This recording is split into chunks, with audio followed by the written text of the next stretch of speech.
কদিন আগে যখন মির্জা ফখরুল ইসলাম আলমগীর নিরপেক্ষ সরকারের কথা বলছিলেন নির্বাচনের সময়, তারপর পরে আমরা দেখেছি উপদেষ্টা আসিফ মাহমুদ, উপদেষ্টা নাহিদ ইসলাম তারা বলছেন যে প্রশাসনের উঁচু থেকে নিচু পর্যন্ত পুলিশ প্রধান, নির্বাচন কমিশন সবখানে বিএনপি চাপ দিয়ে তদবির করে লোক ঢুকিয়েছে। দেখেন, এই অতএব কথাগুলো রাজনৈতিক বক্তব্য বলে আমি মনে করব না।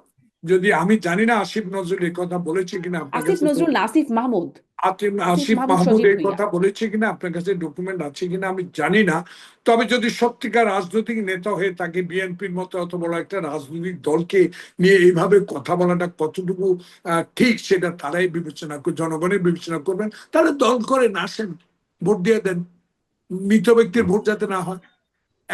আমার ভোট আমি দেবো, যেটা তারেক রহমান, দেখেন 5, 6, 7, 8 সরকার ছিল না, সবচেয়ে নিপীড়িত কে? বিএনপি। খুন কারা হয়েছে? বিএনপি।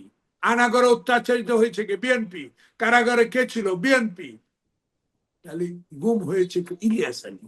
তাহলে সবচেয়ে নির্যাতিত দল হয়ে আমরা আমরা তো সরকারকে সমর্থন করে গেছি। আমার নেতা তারেক রহমান বলে দিয়েছে, পাহারা দাও, একটা আওয়ামী লীগের গায়ে হাত উঠানো যাবে না। তাহলে এটার বিনিময়ে কি আজকে এই কথাগুলো আমরা প্রাপ্য? আমার মনে হয় না।